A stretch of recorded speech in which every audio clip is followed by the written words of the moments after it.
Hey guys, welcome back. So in this video I'm going to teach you how to get started as a beginner going in crypto, right? So this is basically like a short step-by-step guide to navigating the world of cryptocurrency. Alright, first one. First thing you're going to know is the changing environment, right? Crypto is very, very rapid. With all these regulations, texts, and sometimes the shift in narrative can move liquidity from one asset class to another. And yeah, crypto is more narrative based rather than utility based right now because it's it's not fully implemented yet. So when they're talking about, let's say, one of the recent ones is privacy, you see Zcash's movement, ZEC, like just skyrocket from, like, if you look at the price from September to like November, you can see that it actually did like a 10 to 20x. So yeah, crypto is rapidly evolving. Another thing is reliable sources. So some of these, they call them KOLs, key online players. Um, you want to make sure that the people that you're following in either Twitter, YouTube, are experienced and have your best interest in mind. Some of them that I find are a little bit more towards grabbing your money, so they'll position themselves first and then they talk about a certain crypto like a meme coin, and then they funnel you in, make you buy the top, and then next thing you know, your exit liquidity. But that also takes time for you to realize who the reliable sources are. But like, the best thing that you can do about it is to just get your feet wet, get your experience up. And then another thing is global events do impact crypto. I know not many people want to get into politics, but you don't necessarily have to be involved, but like, you do gotta be experienced enough to see how narratives shift the developments of crypto. Like the war narratives right now, it does cost money. So in order for them to fund that, they gotta print money out of nowhere, and then that money goes towards the markets, not just crypto in itself. But a lot of the events happening right now does involve crypto, guys. And also another thing is you want to set up alerts. So it doesn't necessarily have to be like things being said, but it can also be price alerts, and you can set that up with your, I don't know, whatever wallets they use or whatever portfolio tracking management they use, and there's plenty of them. So yeah, set up alerts, understand that things evolve really quickly in crypto, global events impact prices as well, and yeah, you want to follow reliable sources. Yeah. So this right here, I have a picture or a GIF of Jerome Powell. This guy's gonna be out of office soon, around like May or so. But anyways, yeah, you guys gotta understand the basics of money in crypto. Crypto is basically for the robots, not for humans. But in itself, it doesn't, like go up in price by itself. It actually needs liquidity, and that's where like fiat currency or money comes in, because if you understand the flow of that one, you'll basically almost predict where that money's gonna go to and how high up crypto is gonna go. So yeah, I'm gonna read some of these things. So crypto is a digital money, but understand that traditional money, like the fiat currency that we have, is essential. Fiat money has value because governments and people agree that it does. In 1971, President Nixon, took the gold standard away, and basically the current money we have right now is just based on trust. And whichever countries doesn't want to follow that, what happens is the U.S. Army will come knocking on their doors and be like, yeah, man, we got justice and freedom for you. Pow, pow, pow. And next thing you know, they have their own central bank erected after that. That's within the control of the Rothschilds and the BIS. But yeah, that's like a little bit more on the deeper side of things. And yeah, you want to learn key terms like blockchain, Bitcoin, which is one of the first cryptocurrency, and yeah, fiat, what it means. And then you want to grasp the idea, I'm going to move this, the whole idea of supply and demand, because that plays a role in crypto. So when there's a lot of supply out in circulation, of course it's more difficult for the price of the crypto to go up. But once that supply starts going down and the demand goes up, the price of it goes up. So that's just basic economy right there. Economics. And okay, another thing is you want to know the niches of crypto, the niches, whatever. Right? So we got like decentralized finance, which is basically like right underneath the big umbrella of the main protocol. So let's say Ethereum. Underneath Ethereum, or like projects that are building on top of Ethereum, are considered the decentralized finance projects. And since those are newer, have lesser market cap, their volatility is much higher. You'll get more multipliers from them, right? But they're also very risky too. Are way more risky than the actual like main coin of the protocol. And there's also like payment store of value. So like some cryptos are more designed for cross-border payments, like XRP, XLM, right? Basically the whole ISO 222 protocols, they're towards the whole idea of that. Then there's also NFTs, Web3s, there's also the gaming finance, privacies. All of these things are involved in crypto, and yes, there are different niches involved. You want to pick which ones that you like or like know more of, so that way you can really maximize out your gains. If you're like everywhere from like DeFi, gaming, AI, energy, robotics, you're gonna be spread thin.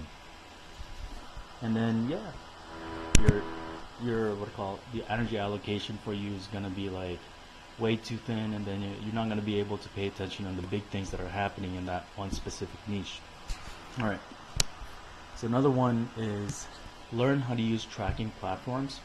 So what I have here in the picture is CoinMarketCap, because it's one of the first ones that I started using. But there are also other ones like CoinGecko, TradingView, right? And with these tracking platforms, you can actually set up a watch list in certain coins, and you can also they also have what I call a selection in there with category. Like if you want to make things a little bit easier for you to find certain cryptos, you can select on a category, and then you can see all the different selections in there, right? Now, if you want to monitor your actual portfolio, you have Blockfolio to do that for you.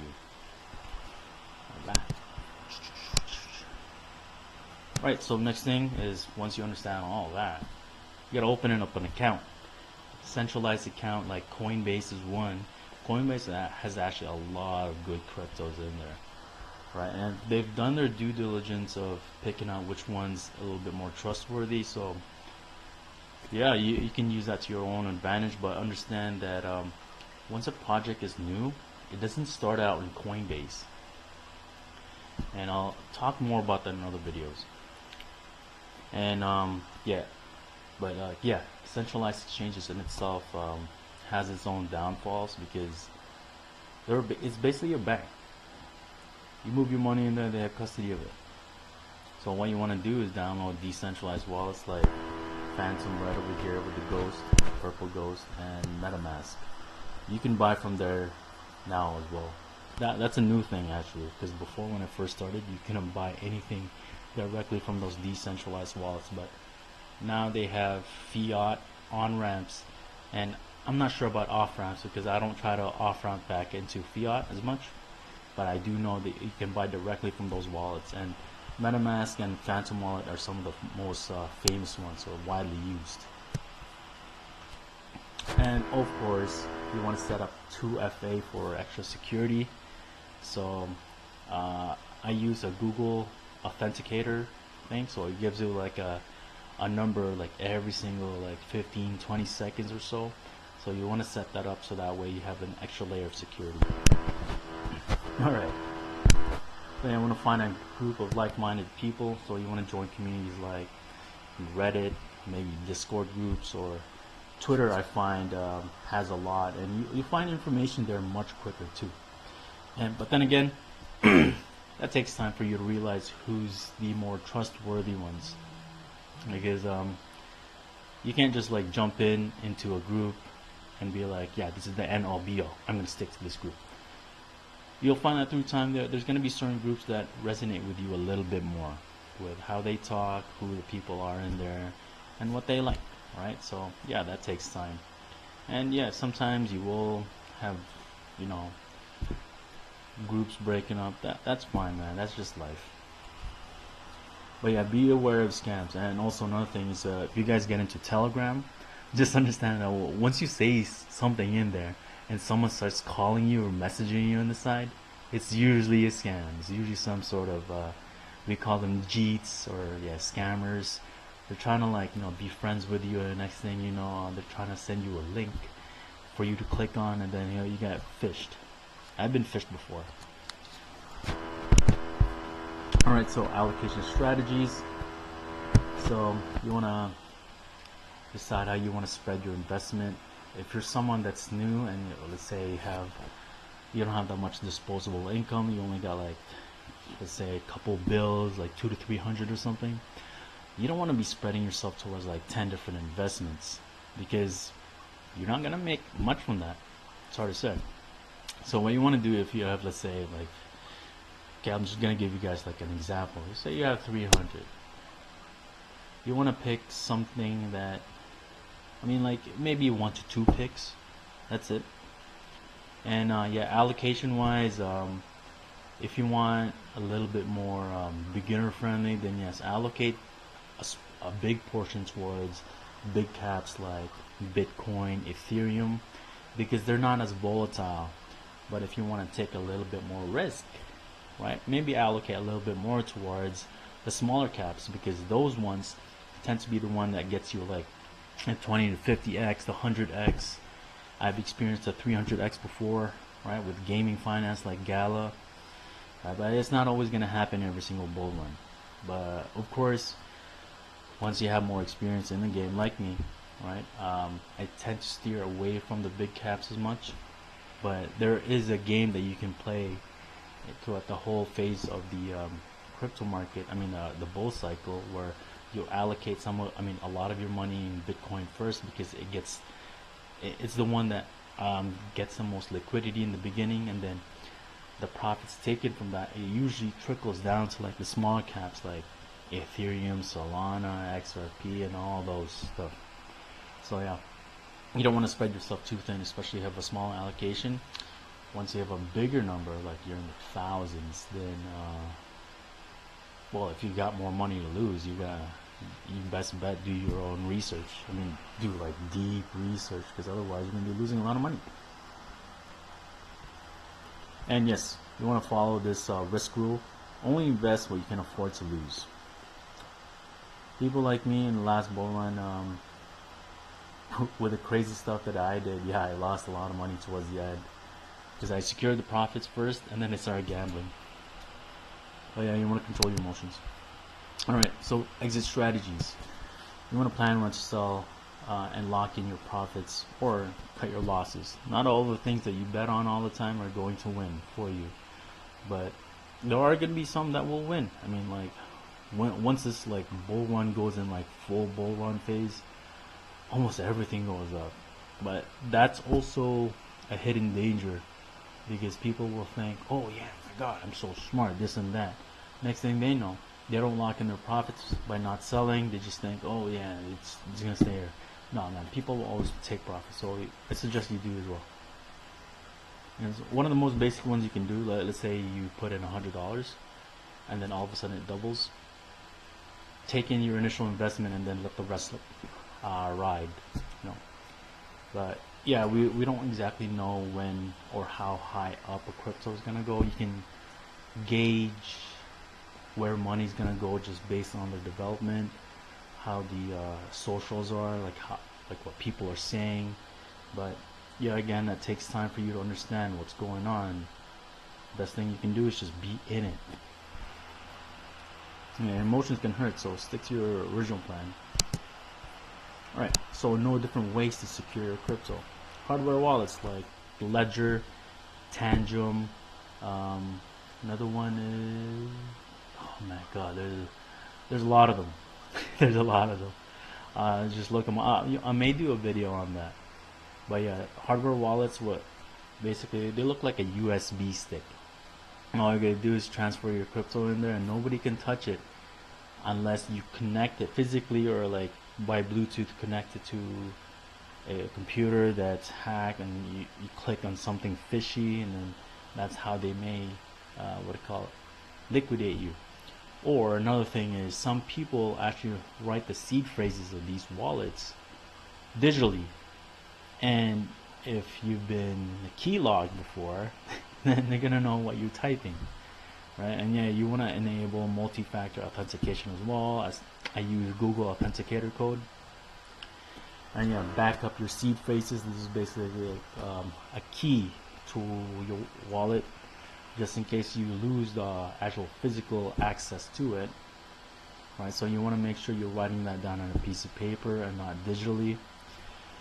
Be aware of phishing tactics that scammers use, right? So some of the ones that I've seen are they want they want to help you all of a sudden once you like say something in Telegram, and they're gonna pretend they're the moderator or maybe one of the program developers, and then they're gonna want you to click on something and connect your wallet there. Next thing you know, you get liquidated. For advanced security, you want to do a Google Authenticator code or multi-sign wallet approvals. That's usually done with like project developers. I haven't seen it myself where I can have my ledger require like multiple people signing it. Ooh, well, that was it. That was my basic guide on how to get started. If you want a deeper understanding in crypto, right, and you want to pick my mind, and I got like over 5 years of experience in crypto, and you want to get ahead, get my guide. Alright, it's very cheap, and I'll have the link in the comments. I'm not going to put it in the description for you guys. Anyways, yeah, if you guys enjoy this, press like, share, and subscribe, because I'm going to do a deeper dive on each topic a little bit more and more.